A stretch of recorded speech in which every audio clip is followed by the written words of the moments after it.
Loren the Amazon Princess is one of my favorite games ever, though I'm still debating how high it would actually be on a list. I'm fairly certain it would land in the top 20 at least, alongside The World Ends With You, God Hand, Always Sometimes Monsters, Killer 7, and plenty of others. It's a cheaply made game in a lot of respects, with a moment here or there that really shows limitations Winter Wolves had to work with, and there are points where the writing loses its cohesive feel and takes you out of the moment for a brief few seconds. However, it has a lot of heart, and it's a far more thoughtful and ambitious game than you expect if your entire view of Winter Wolves so far came from the Spirited Heart video. I have put in over 100 hours into this game, and I'll probably put in even more as years go by. This seems to be Winter Wolves' most popular game, or at least one of the most popular, and for very good reason. Something notable I realized upon replay is how Loren takes the established setting of Aravorn from Spirited Heart, then goes back in time and uses some of the elements in a different way. I think this is partly because of the release and success of BioWare's Dragon Age Origins, which came out back in November of 2009, back when the company was still in the middle of a home run streak. When I first played Origins for the start of my full core series and tried to start replaying Loren again for a possible new article in that series, I took notice that there are ideas in it that seem partly informed by Origins, almost like a direct response at points, especially in the Namar expansion content. Loren released in 2012, so there definitely would have been time to direct a project in this direction. Dragon Age Origins was BioWare's attempt at making a more mature fantasy universe, and while I have huge issues with that game's combat system, I feel it largely succeeded in that main goal. It was violent and openly sexual, but had BioWare's then great sense of character writing and levity to balance this out, plus a lot of party members you can romance, including some you can romance of the same sex. In 2009, in a big budget game, that was still a huge deal at the time.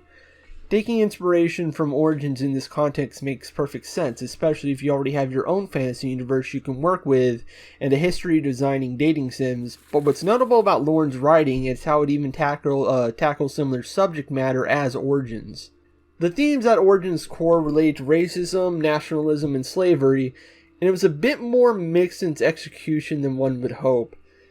So much inspiration for these fantasy cultures came from real-world ones that muddy the waters on just how these conflicts read, like the elves both being used to talk about the justified spite native people feel for their land and culture being robbed from them by colonial powers, or acting as commentary on classism and drawing more than a few parallels to the Jim Crow era America. It was never subtle about it and rarely did anything of merit with these ideas because the story was actually focused more on a great evil army coming to destroy everything and interpolitical squabbles that often distracted from far more interesting and biting commentary. This, in turn, made the struggles of these characters and races feel a bit hollow, and the focus on player choice meant you could easily just do bad or evil things and still achieve your main goal with little consequence towards yourself. This context is what makes Loren's main narrative more meaningful to me, because it's more successful at trying to explore these core themes.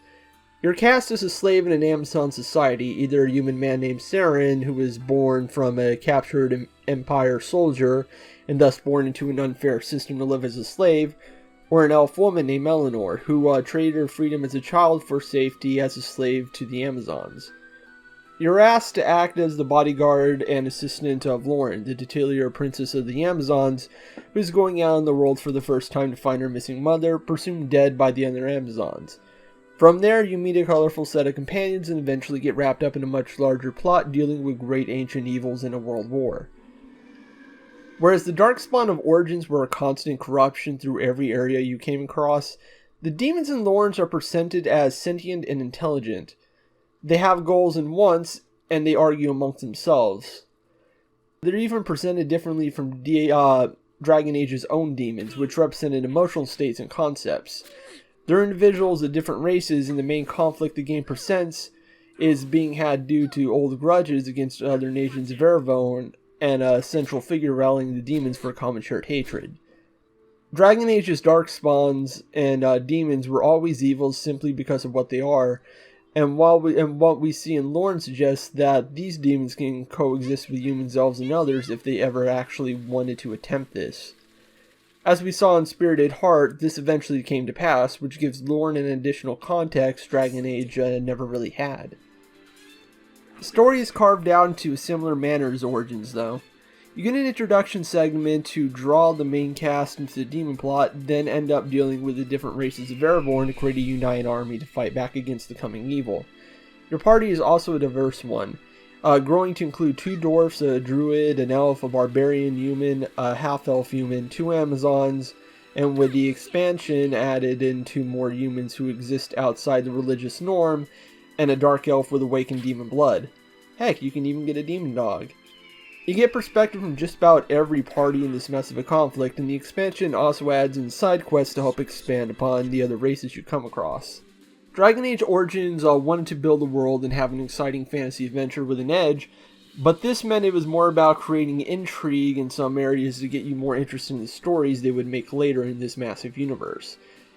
It had a complete story on its own, but a lot of details were brought up and ignored. Loren's world is much more basic fantasy, but it still remembers to slowly introduce its various factions and world details to keep you engaged, while having a much more emotionally engaging core focus.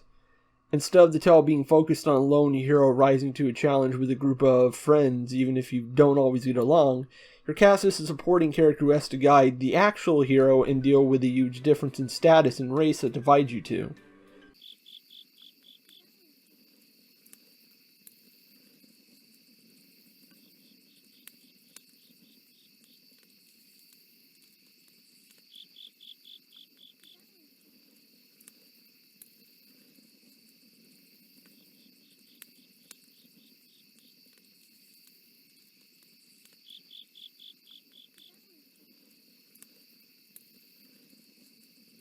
I'm finding it difficult to talk about the artist involved in this game, mainly because the main character artist I was really interested in is just listed as Shiver M, and asking for more information directly from Celso Riva has led me absolutely nowhere.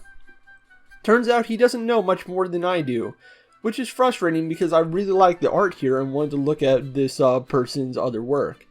Seeing Loren in preview screens is what originally got me to pick up the game in the first place, because the art style was very different from any other English visual novel I had seen at that time.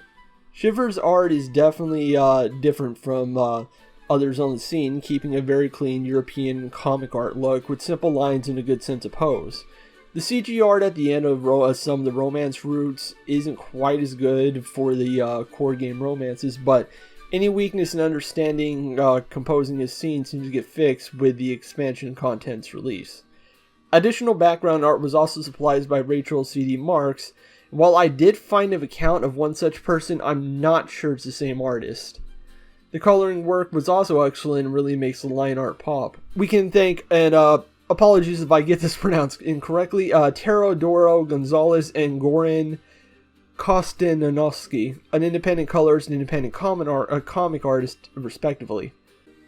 I should mention all footage I used in this video comes from the Steam version of the game, which covers up the characters with a bit more clothing, and it was the only way I could possibly play this game. The original outfits are just too much, especially because the game has more ambitions of just being another dating sim. So if you want my opinion, you want the Steam version just so you're not constantly distracted by the bizarre costume choices for these very seriously written characters. Just know that some of the romance and rude art is extremely lame in this version, like Karen's ending with Eleanor just draping a sheet over them in the least believable way possible. So decide which one you want, what you value most for this game before you get it. The GUI was handled by Peter Petkov, and I suspect he did what we're going to be seeing a lot in future episodes. Took base assets that Winter Wolves have been using for most of their games and slapped them to a new menu system. However, I believe his credit also means he designed the look of the battle board, and I felt that was very elegantly handled for conveying information, so kudos on that. Riva himself did almost all the actual RPG framework and coding himself, and did storyboard work while coming up with the initial concept for the game. Coding and fine-tuning the RPG systems was handled by Enema, someone I can't really find more info on, while writing and some extra art was handled by Alima, returning from Spirited Heart. The most significant other name on the staff is Michael Chott, an indie game composer who would later go on to do scores for Belladonna, which I own and should get around to one of these days in Heart and Slash. Voice acting was also added with this game, but only in battle grunts, and they're mixed into the game poorly, often being drowned out by chat's loud and blood-pumping main battle themes.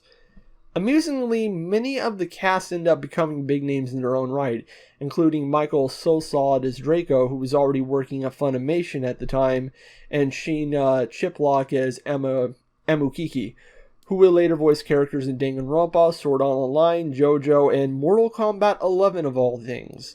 The voice of Noob Saibot, everyone. The only name in this listing I hate to bring up is Rammus's voice actor, Chris Niosi. He has become an accomplished voice actor in his own right, though the future of that career is in question right now, with Nintendo even patching out his voice in the new Fire Emblem after launch. I need to give a warning here because I'm about to discuss assault and abuse, and if that might be an issue for you, please skip ahead to wherever in the video I put the amusing nonsense clip to mark the end of the segment. It should be a kitten. Hopefully a code will appear up on screen. Let's hope I remember that. Oh boy. Well, Niosi was just another Newgrounds personality back in 12, known widely as, and I don't really care if I get this wrong, because just screw this guy in general, Garofer. It was around 2013 or 2014 that the internet personality Saigai, a member of his circle, was outed as a predator who had groomed multiple underage girls. I was a regular at Screw Attack at the time where Saigai posted regularly, and this came out and it was a shock to most everyone familiar with him. It wasn't long after when allegations against Niosi popped up, accusing him of abusive behavior and past relationship. What caused him to recently land in hot water when he's managed to escape by so far is that most of his exes have ended up with shockingly similar and disturbing accounts of his behavior, proving a pattern and finally getting some significant attention on his actions. While the recent outpouring of reports on abusers in the game industry, I feel it's important to point out these abusers when they come up, so when I saw Niosi on the credits list, I simply couldn't skip over him. These people will be allowed to continue hurting other people if we just end up ignoring them again, so the only moral thing I know to do is to point out what they've done when I see they've been involved in a piece of media I've enjoyed and want to talk about. So apologies for the mood shift here, but I had to bring this up because people need to know about Niosi for the safety of the communities he's snaked his way into. I have a few call-out posts and descriptions from various people who've known him, though I must warn that the details in them are highly disturbing, so read at your own discretion. Ugh.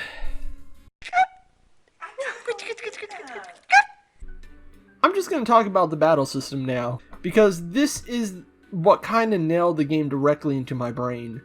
Loren uses a turn-based system with a maximum of 12 units on the board at the time. 6 on your side, 6 on the enemy side, with 3 units in the front row and 3 max in the back row. It's a pretty standard idea, with the front row used for meat shields and melee fighters, while the back row is used more for archers and magic users. The twist here is how status elements are used. I was still mostly used to playing JRPGs at the time, so I usually saw status elements as a waste of time when you can just go for big damage output. In Loren, though, some moves in your team's arsenal requires enemies to be in particular states, and elements can stack upon each other and create more opportunities to use more moves. Elements also stack upon you, positive and negative, so you can use this to shore up strong defense or create a spread of offensive buffs. Each character even has their own special moves that only they can perform in their exclusive class, while everyone shares a pool of abilities from 3 base classes that also decide their base attack. Warriors benefit from high strength and skill, thieves from skill over strength, and mages from will and skill. You never get enough points to get every skill, so the name of the game is to specialize each character, and you're given a lot of options for that. Loren is a good example of this. You can either make her a huge damage-dealing machine with her dual-wielding blades, or have her act as a leader and create a strong front line with robots.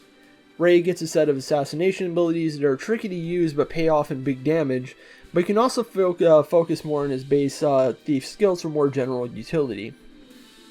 Everyone is balanced out like this, and it's fun experiments with multiple runs with builds, especially when you get the expansion characters. The mages are a bit more basic though. They generally get a selection of elemental skill trees, how many enemies they hit depending on which mage you're talking about, and the base mage spells you can select default to fairly boring and fairly ineffective recovery spells. You'll be loaded with cash pretty fast, so there's no reason not to stock up on potions when the difficulty gets higher. Only Saren and Eleanor are particularly interesting among the mages, as they either get a base warrior or thief skills depending on your choice, and powerful recovery magic in their exclusive hero class. This leads to you getting to decide if you want them to function more as their base class or as the team's main healer, since they'll be in almost every battle in the game, and those skills become very useful in the expansion character quests.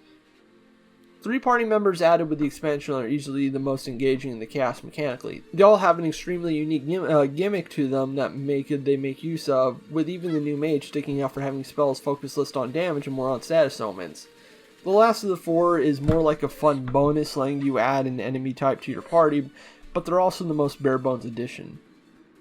The Loren battle system is probably the most fun I've had with any RPG battle system, and I've been on a binge in the last few years catching up with the Western scene after trying out whatever JRPG I can find on the Game Boy Advance, PS2, and DS.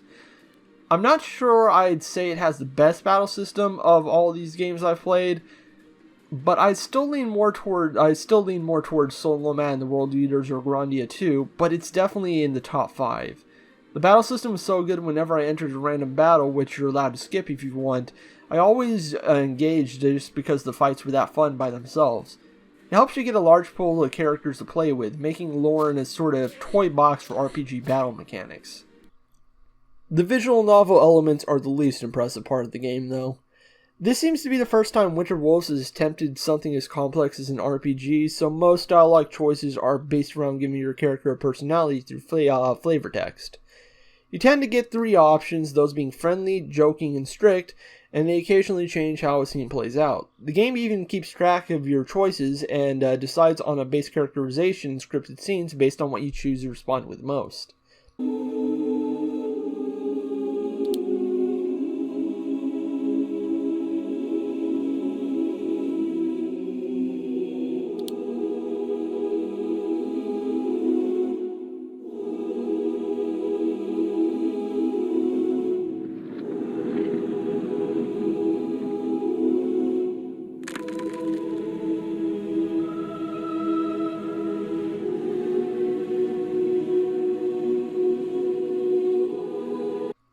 However, this doesn't apply to romance paths. Where most visual novels decide on how your relationship grows based on your dialogue picks or actions with a specific character, Loren instead gives you a 4th romance option at times, which is in parentheses for some reason, probably a coding issue. There are a few scenes on the romance paths where choices you make impact a relationship with the character, but those choices are often binary and easy to see coming. I'm not sure why this happened, but if I had to guess, it would be that they had to ship this game eventually to, profit off it.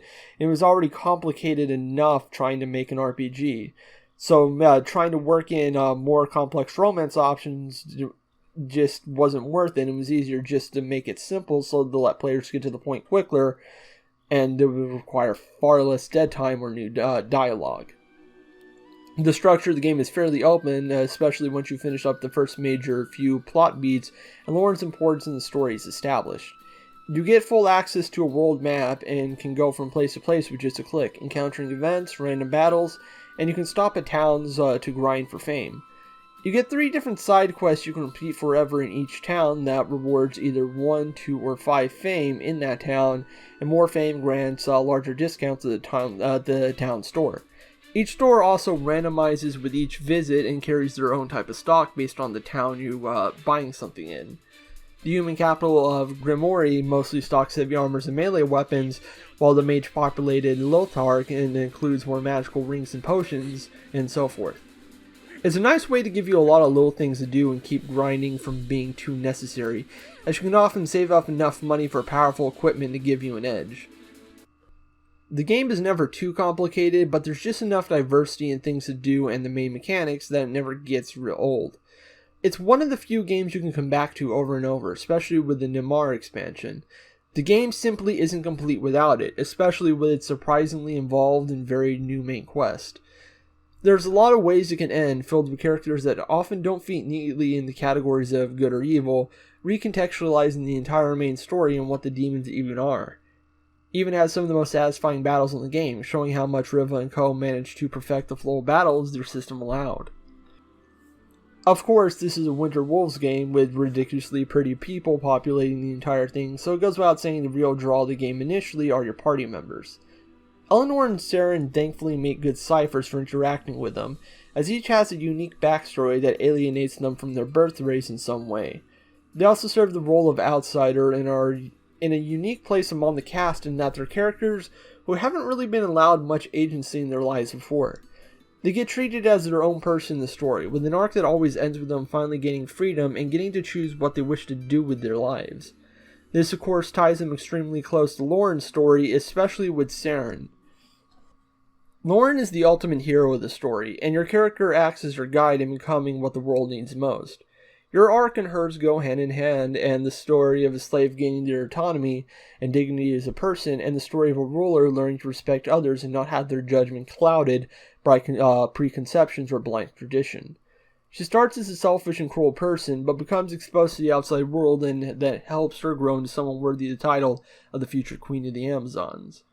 There's a point early in Chapter 1 where the party is framed for murder, and you can either let yourselves be captured or escape to the woods, deciding which of the two major factions of Aravorn you meet first, human or elf.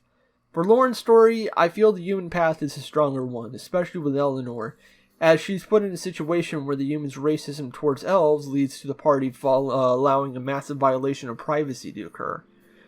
It's not just your influence that changes Loren, but her seeing injustices among other races and her own sense of honor being at massive odds with those realities, letting her see the flaws in Amazon society over time. She even gets an extra scene if you romance her as Saren, where she discovers a male human slave unable to talk because their tongue was cut out, a regular injustice she has turned a blind eye to all her life. Her character quest is a bit ham-fisted, but the sentiment is nice.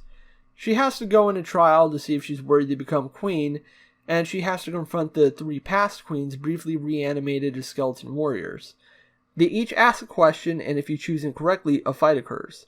The correct choices are all idealistic ones, and this rubs me the wrong way because the idea that all the past queens are trying to warn Loren not to make their mistakes again, yet Amazon culture says we've seen so far is extremely focused on pride and war. This is a ritual most queens have taken, so the fact Loren is supposed to be the one to break the cycle feels off. That said, I do like the last question is the one the game refuses to let you answer correctly because an extremely personal one Loren has refused to confront, and the question being asked forces her to confront some twisted feelings she's been hiding. Draco ends up being your first party member, and he's a pretty fun one and a bit of a fan favorite. This isn't surprising because he's both the comedic relief and a male-exclusive romance route. He's also arguably has the worst life out of the entire base game party members, born half human, half elf, is an orphan, and to top it all off, is an outcast from mage society as well. The entire reason he joins his party is not because he's asked, because he isn't, but because neither you nor Loren care about his mixed heritage. Loren is still very mean to him, but not in a spiteful way, just more in a more annoyed way due to his constant jokes and Stark. It says a lot about him and what he's been through that he begs to join despite her attitude, which even the game points out in a camp conversation. He's also the victim of that aforementioned injustice during the human path. He's framed by one of the recurring villains, Grob, and is magically hypnotized to find out if he's a spy. You can talk about it with him later, where he explains how the Empire treats people like him, and it puts things into focus on why he becomes so attached to the group initially. It's hard not to feel bad for him on some level. He's just gotten an extremely raw deal, even compared to everyone else. Draco finally gets a moment in the spotlight in his character quest, though. He has you help him sneak back into his old mage school to get back some of his possessions, revealing more of the many humiliations he's had to endure his entire life.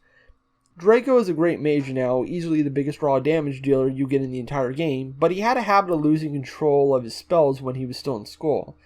Though you also see this is partly due to the default of said school, which has children practice high-level spells far too early, and demon summoning mishaps are common.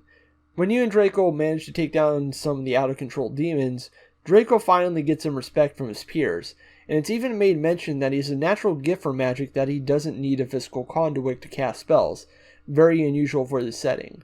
Draco is probably the second least complicated character, but he doesn't really need depth to be relatable or likable. He's just a nice guy who got a raw deal due to the unjust nature of the world around him, and with your help, he finally gets some recognition for his skills. The most simplistic character is surprisingly not Dora. She's simply the third. She's a dwarven thief you meet in Grimoire, helping Loren out with getting a room after she almost single-handedly started a war. Dora is best explained as free-spirited, doing whatever she wants simply because she wants to do it. She does care about making money with her thieving jobs, but she cares more about having fun. The money is more a means to end for that, especially since it helps her make friends in a very bigoted society. She slots in the party easily because of this. Nothing about her ever clashes with anyone else, and she even ends up in a canonical couple with Rammus on first sight. Her character quest is even the breeziest of the gang, just focus on getting an old score she missed out on and shenanigans ensue. This is because her one bit of death is already a part of the main story, as it's revealed in Chapter 3 that a Plains warrior named Kroll killed her family and destroyed her home after tending to his wounds. Dora's happy-go-lucky attitude is similar to Draco's sense of humor, as they're both trying to deal with trauma they've been exposed to since childhood.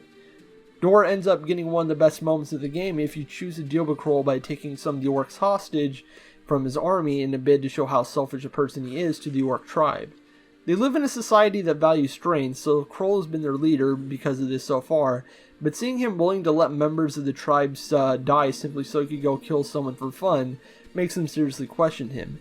It's when Dora gives his speech that the orcs do realize how little he cares about them, and it's a strong moment that defines her as the team's moral compass, despite her want of robbing rich people of their valuables.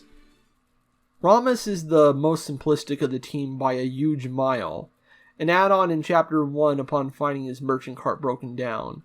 He's mainly introduced as a red herring for a potential traitor subplot that itself ends up being a red herring, and then sticks around with little to do besides crush on Dora and one moment of heroism at the end of Chapter 2 when the dwarves are attacked by demons. He says it like it is, perseveres to solve a problem the most straightforward way possible, respects the talents of others, and makes an okay meat shield. His character quest, however, goes into more detail on his family, and it starts putting his attitude more into perspective. Rammus actually comes from a major dwarven family, and his merchant work, something clearly not a strong suit, was his way to try to keep the family going when his brother ended up with control of the estate and doing a poor job managing it. Not the best solution, but Rammus doesn't exactly plan out solutions.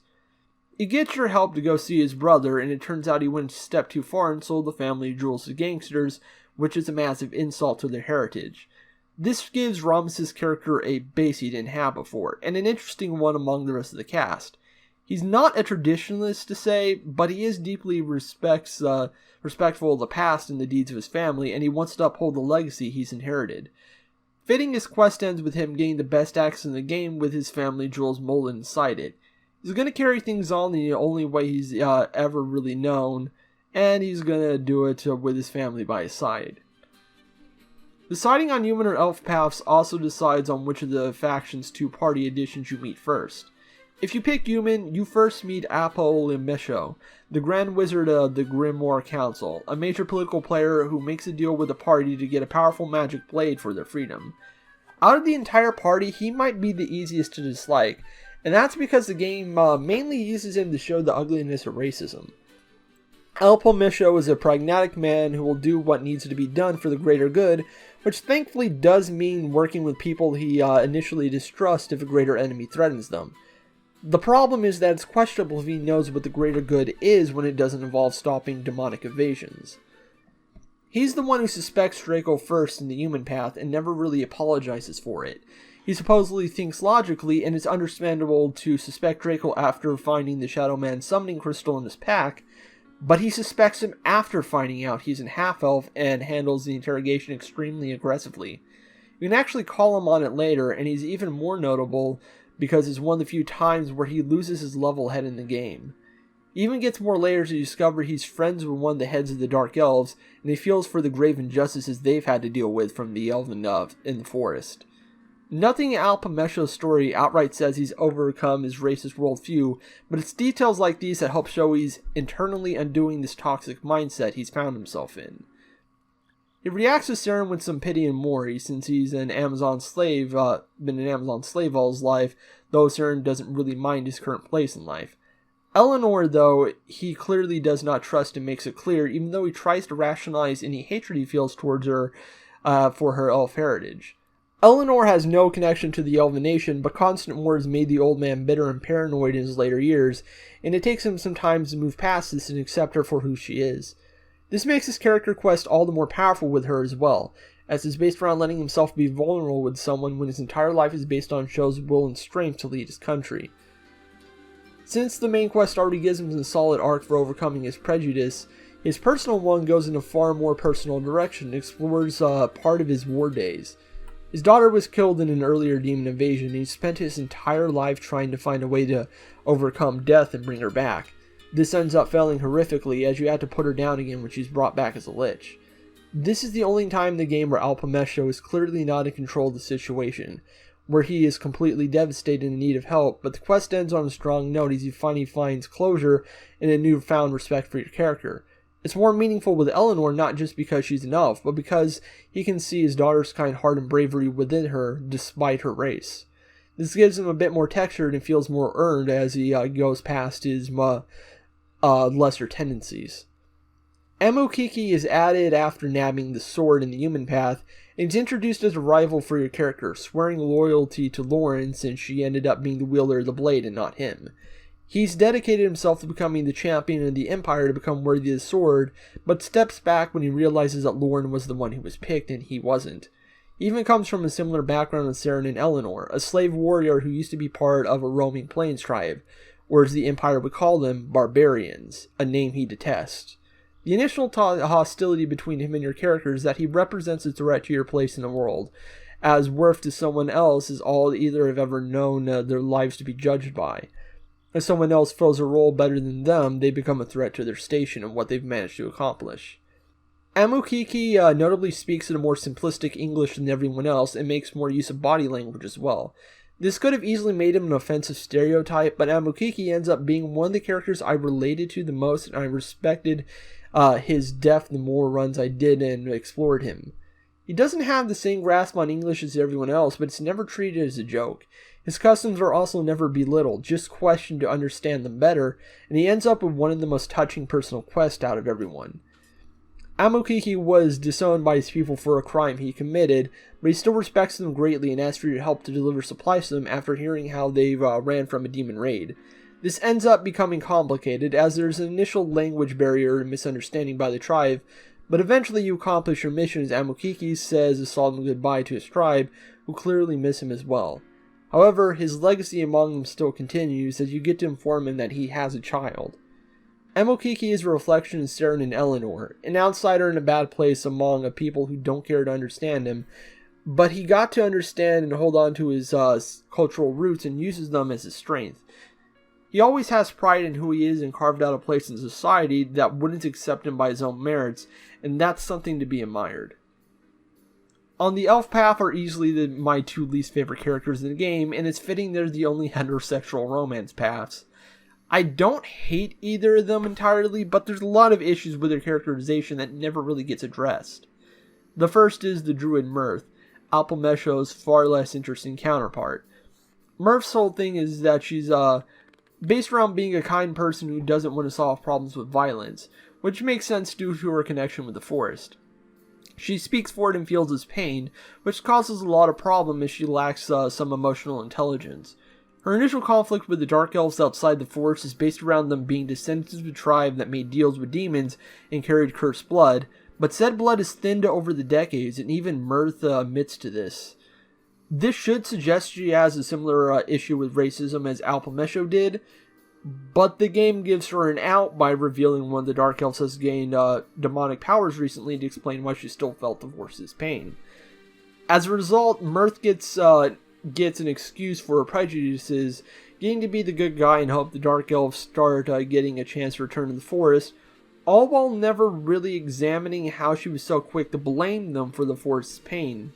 She never gets challenged on this, and it's frustrating, especially since her character quest is based more on becoming a stronger leader who can fight against conservative factions threatening the forest for the sake of war with humans and Dark Elves. Mirth almost always has the moral high ground, and when she doesn't, it gets explained away with evil demon magic. Then her decisions never get questioned after. She clearly has some prejudice she needs to work through, but it's never really addressed in a satisfying manner. Her brother Ray, on the other hand, is extremely punchable. He's meant to be an Otome archetype, the extremely competent guy who never lets you forget it, and I have never been a fan of this character. The fact that Ray's one of the most openly racist characters in the party doesn't help, as he never shuts up about Dark Elves. His excuse is that Dark Elves killed his parents, but it's obviously a flimsy excuse you're supposed to call him on. He was extremely unlikable to me, and remains so in some level, even though that just wasn't really the intent here, unlike with Alpamesho. The moments I didn't mind him were where his skills were needed, as he manages to actually shut up about Dark Elves for 5 seconds and just does his job. The one thing that salvaged him for me into being someone I could at least tolerate was his character quest, which might be one of the best among the main game cast, surprisingly. It sticks out because it's the first time the game actually lets him grow as a character by robbing him of that one big excuse he keeps breaking out so he can be racist towards Dark Elves. It turns out that his parents weren't killed by Dark Elves, but by forced elf politicians, who then fed him lies all his life to groom him into the skilled assassin and massive bigot he is today. For the first time, Ray is not only forced to recognize how wrong he's been about something, but the thing he takes the most pride in has been tainted completely.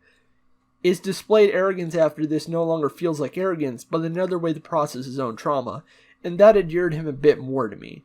Maybe he actually did learn something.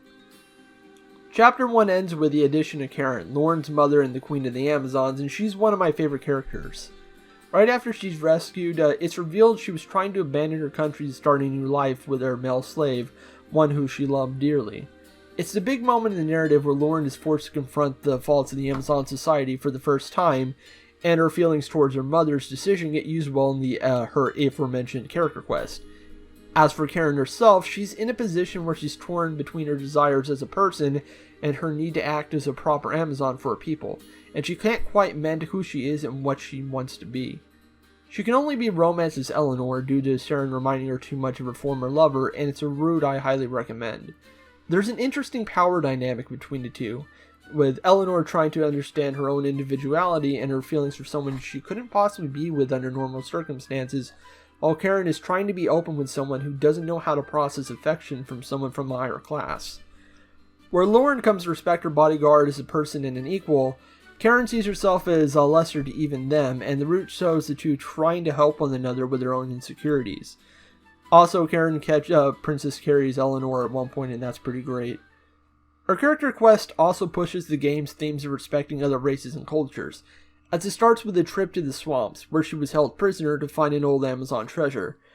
Karen has seen the lizardmen of the swamp, who were presented as mindless aggressors in Chapter 1, in a private setting few have noticed, and understands that they're intelligent people with their own culture. It's the last part where you discover an elf woman is married to lizard men and had a half-breed child, and Karen treats them as equals and does a fair trade for an Amazon spear, apologizing for her past behavior. The quest lets Karen rediscover not only her strength, but her sense as a ruler, and helps move a major theme throughout the whole game. The remaining party members all come from the Neomar expansion, and I'll bring up the last of them first since they're more of an extra than anything else. You can spare Cerberus Pup in the expansion's main quest, which then gets named Trouble by Draco and starts following the party around. It has some interesting abilities, but doesn't feel nearly as fleshed out mechanically as the other party members. It does serve the purpose of showing that even demons are intelligent beings that can coexist in Aravorn, setting up something for later sequel we're still waiting on. It's indie game development. Winterwolves does a lot of stuff, and the project got lost in the shuffle with their many other projects. Maybe one day, but it's not today. Meh. At the start of Chapter 2, you're given the option to revisit a few spots and greet 3 people you met on your travels as party members. Saucer is the first, the so-called Master of Truth who trains monks up in the Snowy Mountain. You meet him in the Human Path. He's a martial arts master monk in charge of making sure necromancers and cultists don't raise up skeleton armies and liches from nearby crypts. He's pretty fun mechanically, having dodge encounters, paralyzing strike moves, plus ridiculous speed that lets him get off a lot of attacks. He also manages to be a later character in his own right if you choose to talk to him regularly. Saucer used to be a bandit, using his family's poverty as an excuse for his greed, and his actions eventually caught up to him and led to his sister's death. Saucer found peace among the disciples of the truth, a religious order based around the goddess of truth and the purity of soul, becoming a confident, jokey, yet dedicated and upstanding guy who tries to keep the already chaotic world from getting any worse. It's only in the game's final area does he start questioning himself again, wondering if he's left an impact on the world and made up for the fool he used to be. It's also worth noting that Saucer has an alternate fate in the main Damar quest should you choose to side with a necromancer you meet. Of course, you would have to be a huge idiot to go down that path, thus I have not and do not know what happens at the end of this sort of run, because why would I hurt such a stand-up guy? Back at the deserts from the Elf Path is Mesfit, a minor villain from that scenario. He was a dark elf tamed with demonic power who won revenge on the forest elves to save his people, suggesting he took a deal with a demon. The expanded comment further explains his power was forced upon him, but it didn't seem like he had a huge issue with it, at first. On a return trip, you discover Mesfit's powers have grown significantly.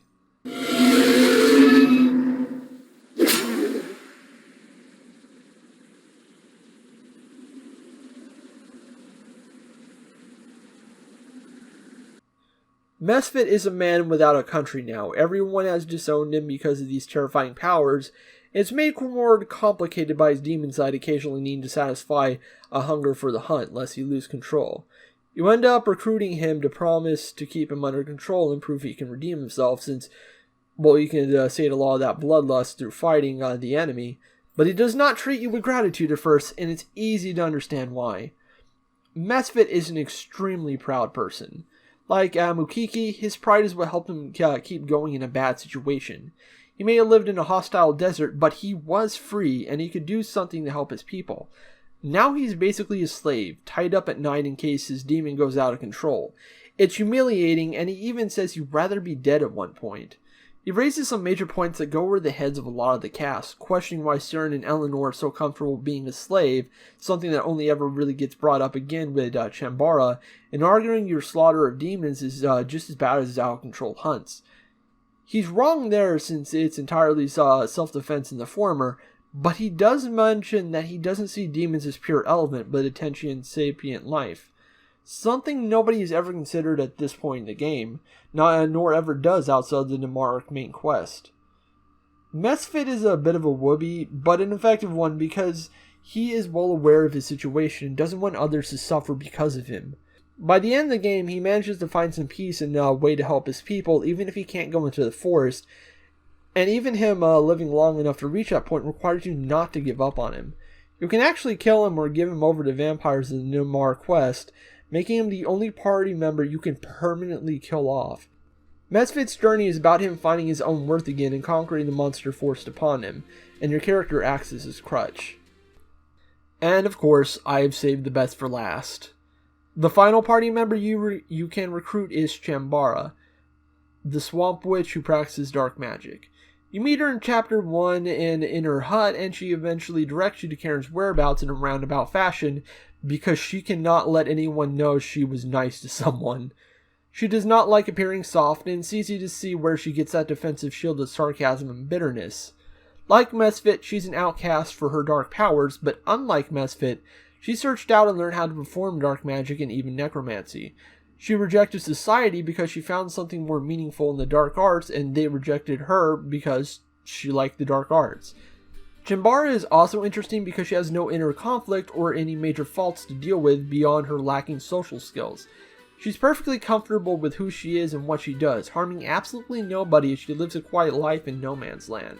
She knows who she is and what she wants, and she ends up teasing Cern and Eleanor in conversation regularly, then proceeds with mind games as you try to seriously pursue her as a way to keep her distance and judge the situation. It's sort of like if you mix together Morgan and Severin from Dragon Age into one character, and since those were my two favorite characters after Sten, that's a huge plus in my book. And yes, her romance route does end with her playing the Dom. It's actually difficult talking about Chambara because there aren't many layers to her, and her ending pretty much has her going back to the swamp but everyone leaving her alone because she helped save the whole damn world, so that earns the girl some slack. Actually getting her is a bit more interesting than the other expansion party members though, as it shows that Chambara is absolutely willing to kill her if her back is against a wall. You find her being harassed by a chauvinist witch hunter upon her return to the swamp, and end up having to deal with a guy back in a human town for her. You can finish the quest peacefully, and the solution is actually pretty interesting, but the more interesting bit is seeing Chambara in a vulnerable state. The fact that witch hunts are a thing and half the party treats her like the plague gives you a good feeling that she's probably killed before and always in self-defense, though in a meditated, questionable ways. If word got out where she lives or that she exists, she's instantly threatened. Her experience with the party does help her move past this kill or be killed mentality, though. I'll leave the rest of the game for you to experience if you haven't already. I adore this title and will probably play it for as long as I live. Despite the cheapness of it, the adventure often feels big, with the characters all extremely memorable and rise well above their archetypes, even Ramus to a certain extent. The battle system is addicting and the world is a delight to explore and learn more about, and the heart of the game does something I've never really seen fantasy fiction do on such a level. Loren the Amazon Princess wants to be inclusive and open-minded at all times, telling a story not only about people becoming better, but breaking through cultural barriers to come together for a common good, even hinting that the supposedly evil race could become a part of this in the future. And of course, we know that thanks to Spirited Heart. There's an idealism here few fantasy games have ever bothered to engage with on such a level, and Loren uses that idealism to its fullest.